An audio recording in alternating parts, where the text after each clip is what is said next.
Humana Ideia. Oferecimento Cartão de Todos. É da família. Humana Ideia, com Fernando Moraes.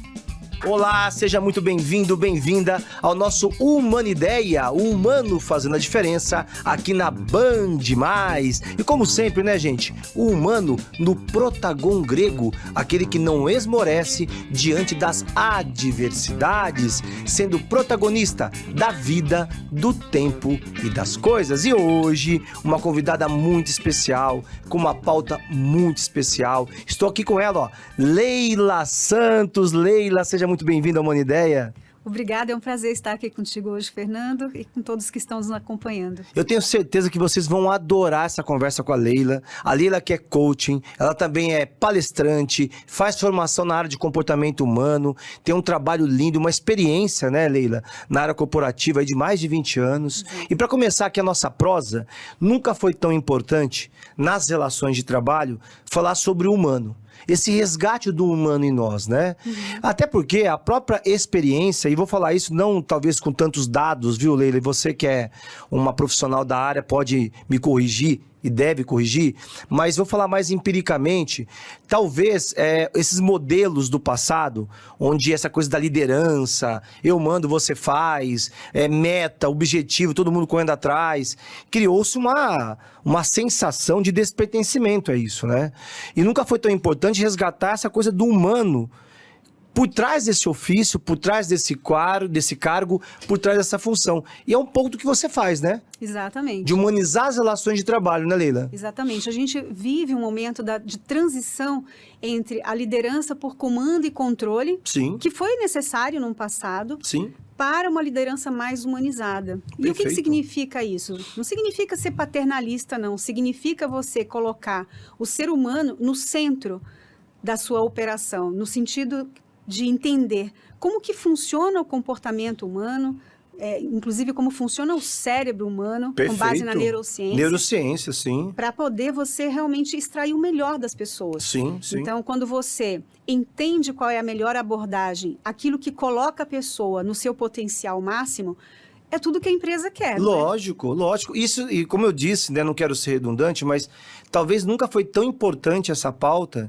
nas relações de trabalho. Porque não dá mais para ter aquela lógica do passado de tudo robotizado, né? Põe uma forma, estabelece um formato, né, Leila?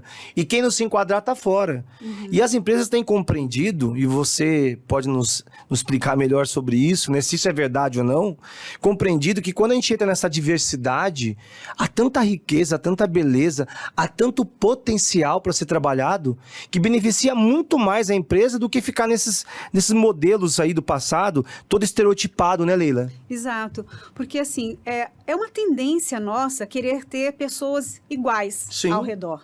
Mas que pensa igual, que, né? Exatamente. Mas para que a gente possa ter soluções mais criativas, para que a gente possa inovar dentro do ambiente corporativo, a diversidade ela é importante. Sim. E a diversidade aqui eu estou falando em todos os sentidos. Gerações diferentes. Perfeito. Experiências de vida diferentes e comportamentos diferentes. Visões de mundo diferentes, até porque eu falo isso aqui no Humana Ideia reiteradamente. As nossas diferenças, elas não podem servir para nos diminuir. Elas têm que nos servir para nos engrandecer. Uhum. E no ambiente de trabalho, nunca foi tão necessário fazer essa reflexão. Né? Porque se põe aquele estabelece se preconcebe, né? Um perfil. Uhum. Eu vejo muitas essas empresas de recursos humanos, quando vai fazer a seleção, e tem todos os critérios técnicos, qualificação, mas eu ainda acho, e é uma coisa muito minha, tá, Leila? Uhum. Não sei se você concorda ou não, que falta ali ainda essa coisa de avaliar essa questão da historicidade. Porque a gente veio de origens diferentes, nós somos de cor de pele diferente, nós temos valores diferentes. Então, é importante também considerar esse aspecto humanizante do candidato, né? Com certeza. Inclusive, existem algumas empresas, especialmente na Europa, que já fazem processos seletivos sem olhar o gênero, sem olhar a idade. Olha que avanço isso. Fantástico. Porque o que importa realmente é a competência que você tem, as habilidades não só técnicas, porque hoje a gente está falando muito das habilidades socioemocionais, que inclusive elas estão aí listadas entre as top 10, as 10 competências dos profissionais do futuro, declarados agora pelo Fórum Econômico Mundial. Olha, que legal. Agora, em maio, Sim. eles lançaram esse relatório falando sobre o futuro do trabalho. E acima de competências técnicas estão competências como agilidade, flexibilidade, autoeficácia. Olha, São perfeito. todas competências do ser humano. Sim, e competências que são, inclusive, referenciadas, como você disse há pouco, pela neurociência, né? De referências, assim, importantíssimas, que acaba até dando mais espaço para que as pessoas possam despertar outras aptidões, outras habilidades, que o mundo do trabalho, ele é abundante nisso, né, Leila? Com certeza. Né? E tem uma frase que é até um pouco clichê, mas ela vai bem, ela serve bem para o momento, que as pessoas, elas são demitidas pela falta de habilidades socioemocionais e não pela falta de conhecimento técnico. Olha, interessante isso, verdade, né? Exato. E isso até cabe uma reflexão, porque eu vejo muito também, eu também, assim como você, eu palestro muito pelo Brasil afora e boa parte das minhas palestras são para o mundo corporativo, né? As demandas que a filosofia transita por tudo. Sim. Então, eu falo de liderança, gestão de pessoas. E eu tenho visto, pelo lado empresarial, né, uma preocupação deles em trabalhar também esses aspectos. Tem essa síndrome de Burnout, por exemplo, né, que tem acometido tantas pessoas pelo... Você escreveu um artigo sobre isso, achei tão interessante. Você, como é que é o título? A era do cérebro A era frito. do cérebro frito. Exato. Né? Que é isso, a gente exige, é uma exigência absurda de meta, cumprir meta, mas não se estabelece um processo de formação humana e socioemocional desse humano, né? Exato. E o que é incrível é a gente tá indo para um sentido oposto da produtividade. Sim. Porque quando a gente traz muito estresse, muita pressão, o nosso cérebro, ele entra em parafuso. Por isso até que eu fiz Entra essa em colapso, brincadeira sim. do cérebro frito. Ele literalmente ele Sim, frita. sim. Porque uma parte do nosso cérebro que é responsável aí é o nosso radar que Sim. identifica as ameaças, ele domina a área. E a nossa parte mais cognitiva, mais analítica, capaz de tomar decisões, ela Fica sucumbida, né? ela é quase que bloqueada. Sim, eu imagino. Porque além das exigências que são normais do ambiente de trabalho, porque é fato, tem que estabelecer meta, organizar objetivos e tudo mais, mas também a pessoa passa a se cobrar também muito disso, né? Exatamente. E muitas vezes essa cobrança, essa autocobrança, ela não está pautada, não está sendo referenciada pelo lado do trabalhador, do empregador também, né, Leila? Por isso que as empresas têm apostado muito nessas formações e nesse acompanhamento socioemocional do seu trabalhador, né? Exato. E acho que a pandemia também trouxe para a pauta essa questão Não da tenha saúde dúvida. mental. Vamos falar sobre isso? Vamos lá. Vamos para um rápido intervalo. Pessoal, não saiam daí. Nessa conversa boa com Leila Santos, aquela que é coach palestrante. Humana Ideia, o humano fazendo a diferença. Volta já. Humana Ideia, voltamos já. Humana Ideia, com Fernando Moraes. Olá, estamos de volta com o nosso Humanideia, o humano fazendo a diferença aqui na Band Mais. E sempre, né, gente, uma pauta boa, humanizante, e não poderia ser diferente. Eu acho que todos nós, né, temos interesse sobre essas relações humanas no trabalho. E quanto elas... Porque ocupa boa parte da nossa vida, não é verdade, Leila? Então eu tô aqui com a Leila, ela que é coach, palestrante, formadora na área de comportamento humano, e a gente passa boa parte da nossa vida no ambiente de trabalho. Então, se a gente não tiver também esse acompanhamento, que a empresa também nos dê esse espaço, né, para que a gente possa também cuidar da nossa mente, do nosso emocional, sair um pouco do costumeiro, Exato. a gente também entra em colapso, né, Leila? Exato.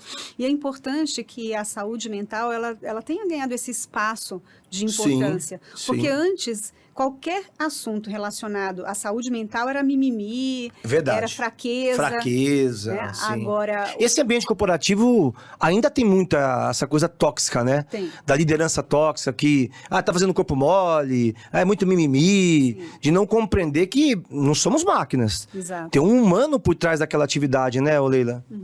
E é algo que o líder, ele precisa aprender a lidar. Sim. Né? Então, quando o líder, ele compreende como funciona o comportamento, como é que Sim. as pessoas reagem diante de mudanças, porque assim, a gente acha que mudar é fácil, que a gente nasceu para mudar. Não. Não é fácil. Não é assim. Não é fácil. O nosso cérebro não foi feito para mudar. Sim. Então, a mudança, ela traz um desconforto muito grande, que se o líder, a empresa não estiver atenta aos sinais, porque assim, o corpo humano dá sinais. Né? Então, a gente tem aí um aumento absurdo de afastamento por conta de doenças, esgotamento profissional, a famosa Acho que a maior, síndrome hoje de é o principal burnout. motivo, não é? É um dos. Né? É um dos.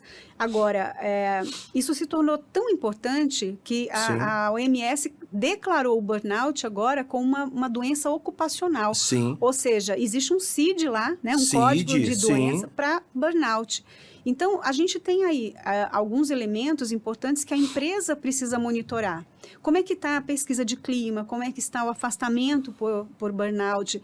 E, normalmente, isso está localizado em áreas e está muito relacionado à liderança. Olha isso. E é isso que você chama, então, dessa... Até para... Não vou dizer a palavra combate, mas no sentido de resgatar essa sensação de humano, que é um ser humano trabalhando, né? Não é uma máquina, não, enfim. E compreender essa especificidade de cada um, que você chama de liderança humanizante, né? Exato, a liderança humanizada. Porque uma liderança que não seja humanizada, né, Lila, a gente sabe o estrago que faz, né? Sim. Tóxica, uma liderança que vai adoecendo a equipe. Eu conheço muitos amigos desse ambiente corporativo que boa parte deles, de cada 10 relatos, 7 ou 8 relatos, é sobre a sua liderança. Sim. Uma liderança que oprime, é opressora, Exato. né? É uma liderança que trabalha o conceito de competição o tempo todo. Então faz todo mundo competir entre si, Sim. não trabalha junto, é diferente. Sim. E nunca foi tão importante falar sobre isso, né? De uma liderança humanizada que se compreende naquele grupo como mais um daquele grupo, né? E é uma mudança de paradigma quando o líder ele sai da posição de controle, Sim. de comando, para a posição de servidor. Sim. E aqui não é servidor no sentido passar a mão na cabeça, fazer no lugar do liderado, não. Mas Lógico, de ser um sim. facilitador para o processo do desenvolvimento. E é isso que é um humano. líder, né? Ele é um facilitador, né? Você exato. faz muito essa relação que eu gosto muito. Uma das coisas que me chamou muita atenção no seu trabalho, essa diferença entre o líder, de cargos de comando, né? De comandar algo, de chefiar algo e de servir a algo. Isso. Tem diferença, né? Exato, porque o líder, em primeira mão, ele está servindo a um propósito que, por Sim. acaso, é o propósito da empresa. Sim. Ele está ali representando a empresa.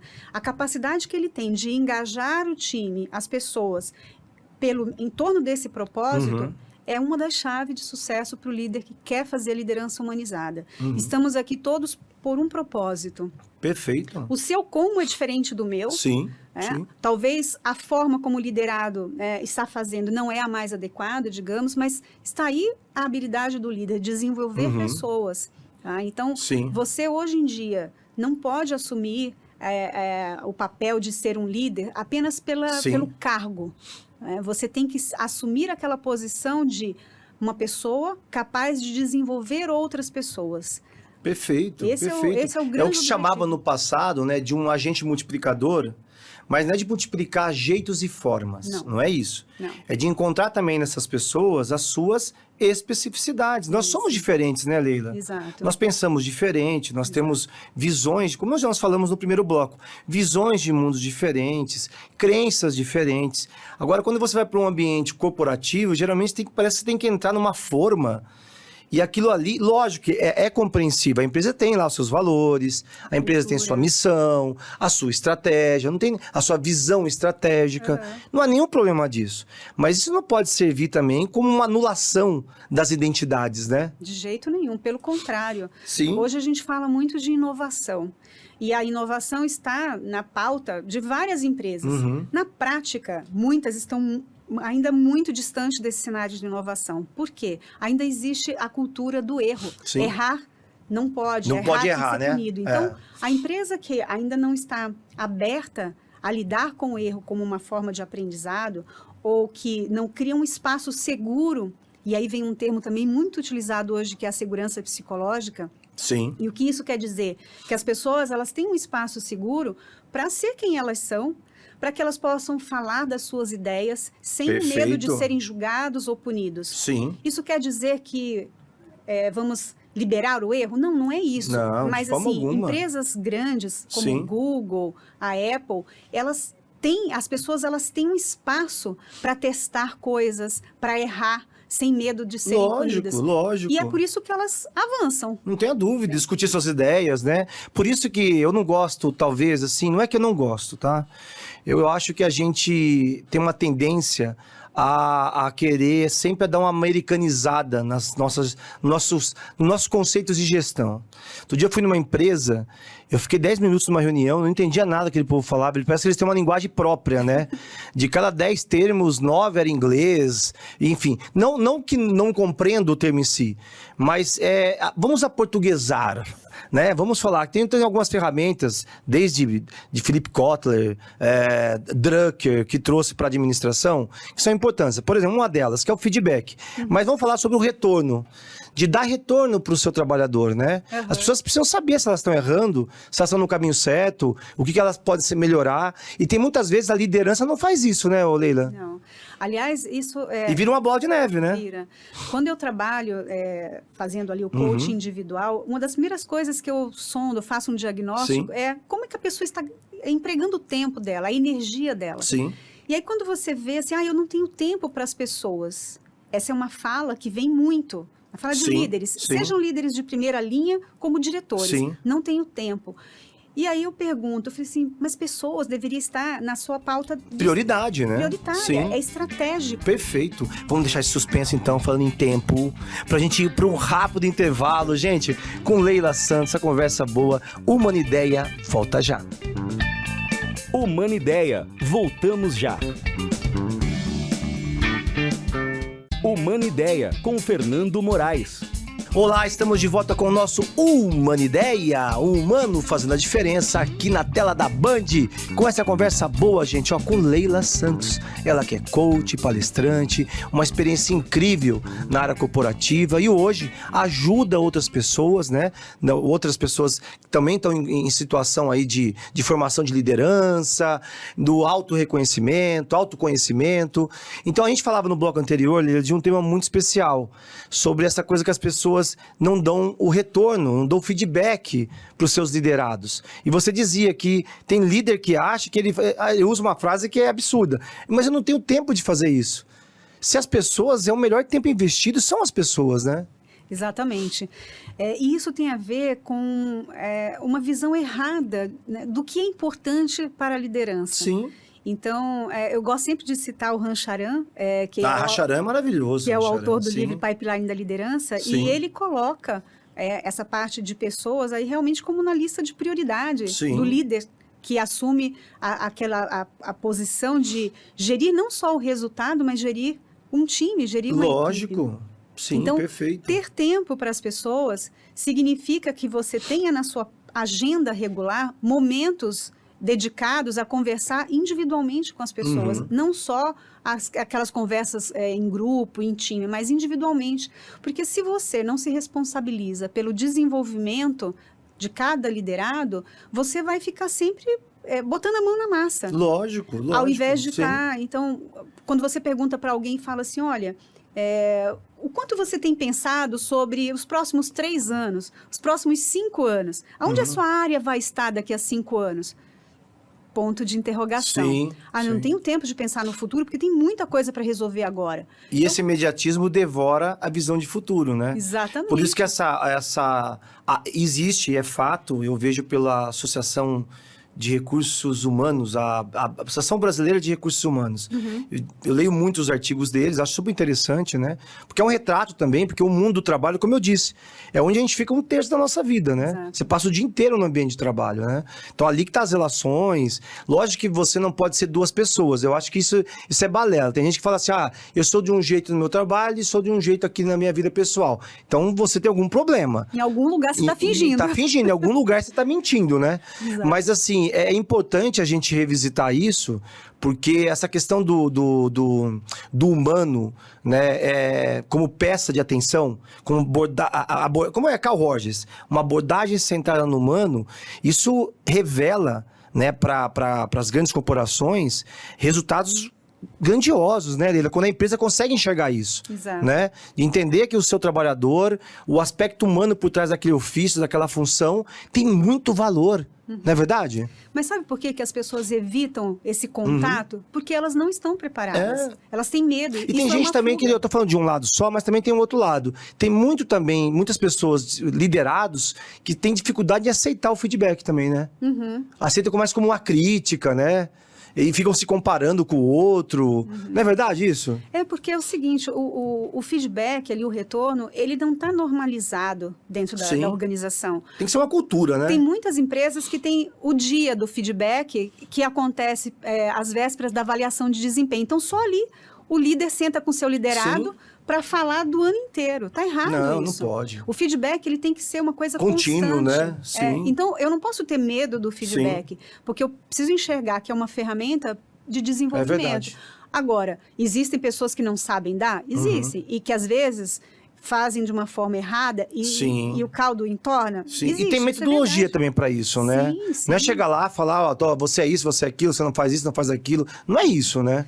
Não, uma das estratégias assim, que funciona bastante na minha abordagem é trazer para o líder o conhecimento sobre perfis comportamentais. Utilizar uma teoria como análise DISC, comportamental, MBTI, perfeito, alguma perfeito. dessas teorias. Sim. Isso traz para o líder um pouco mais de segurança, de saber...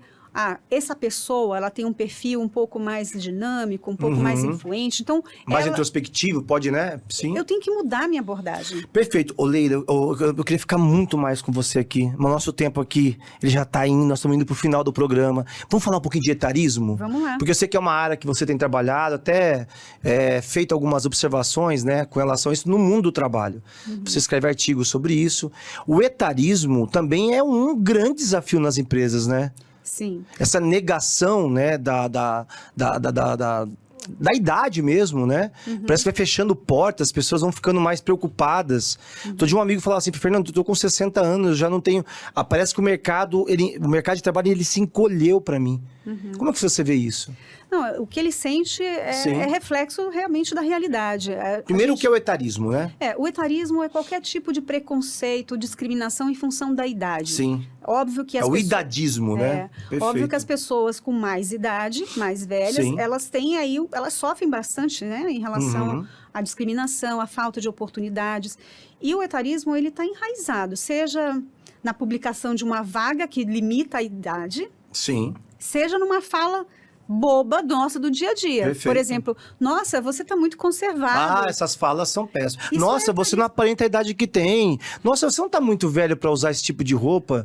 Esse etarismo, né? Não, nós temos que mudar isso, né? Exato. Então, como que a gente muda isso, especialmente no ambiente de trabalho? A gente tem que promover mais falas sobre o assunto, promover realmente a convivência de gerações diferentes. Perfeito. Porque quanta riqueza tem nisso, né? O jovem tem coisas para ensinar aquele que é mais experiente.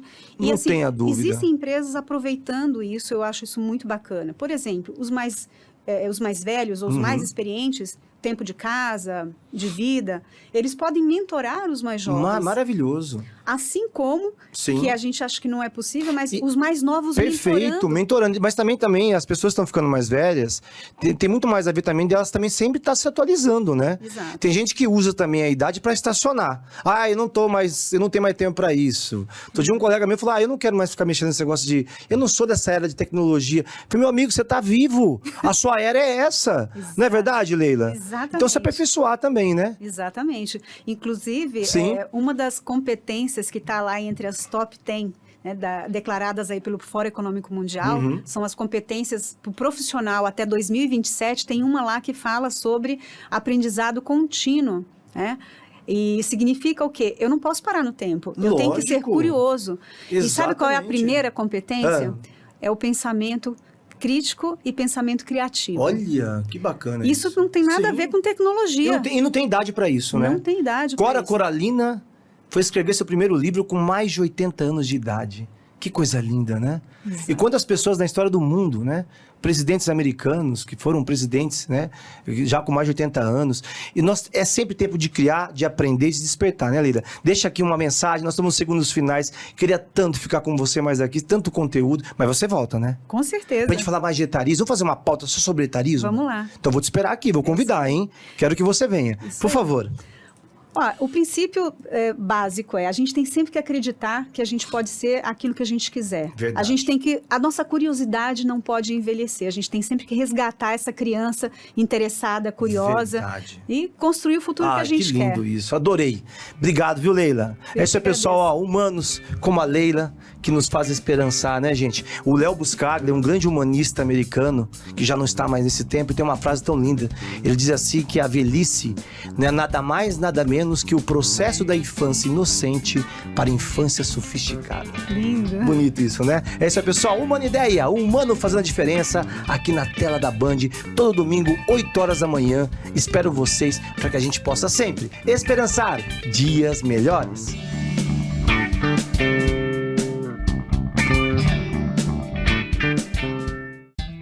Humana Ideia. Oferecimento Cartão de Todos. É da família.